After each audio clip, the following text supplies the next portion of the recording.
ராஜேஷ் வணக்கம். தற்பொழுது இபிஎஸ் ஆலோசனை கூட்டத்தில் எஸ்பி வேலுமணியின் ஆதரவு எம்எல்ஏவும் பங்கேற்றுள்ளதாக தகவல் கிடைத்துள்ளது. கூடுதல் விவரங்கள்.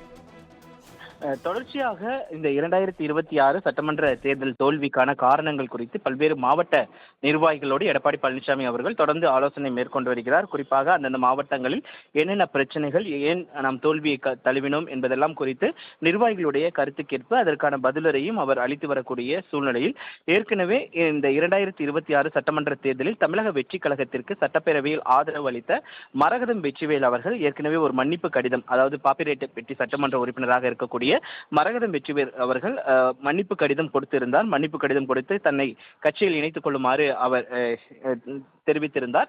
அந்த வகையில் அவர் மீண்டும் கட்சியில் இணைக்கப்பட்டிருக்கிறார். குறிப்பாக எஸ்பி வேலுமணியினுடைய ஆதரவாளராக அவர் செயல்பட்டு வந்த நிலையில்தான் அவருடைய ஆதரவாளர்களாக செயல்பட்டு வந்தவர்கள் பலர் இந்த மாதிரியான கூட்டத்தை தொடர்ச்சியாக புறக்கணித்து வரக்கூடிய சூழ்நிலை. இன்றைக்கு கூட காலை கிருஷ்ணகிரி மாவட்ட நிர்வாகிகளுடனான அந்த ஆலோசனை கூட்டத்தை பாலகிருஷ்ண ரெட்டி புறக்கணித்திருந்தார். அதே போல தர்மபுரி கூட நடைபெற இருக்கக்கூடிய அந்த கூட்டத்தை முன்னாள் உயர்கல்வித்துறை அமைச்சராக இருக்கக்கூடிய KP அன்பழகன் புறக்கணிக்க இருப்பதாகவும் தகவல் வெளியாக இருக்கக்கூடிய சூழ்நிலையில் எஸ்பி வேலுமணி ஆதரவு வேட்பாளராக சட்டமன்ற உறுப்பினராக பார்க்கப்படக்கூடிய மரகதம் வெற்றிவேல் தற்பொழுது தர்மபுரி மாவட்ட நிர்வாகிகளுடனான ஆலோசனை கூட்டத்தில் கலந்து கொள்வதற்காக வருகை தந்திருக்கிறார். அவர் எடப்பாடி பழனிசாமியை சந்தித்து தன்னுடைய ஆதரவை தெரிவிப்பார் என்றும் எதிர்பார்க்கப்படுகிறது. விவரங்களுக்கு நன்றி ராஜேஷ்.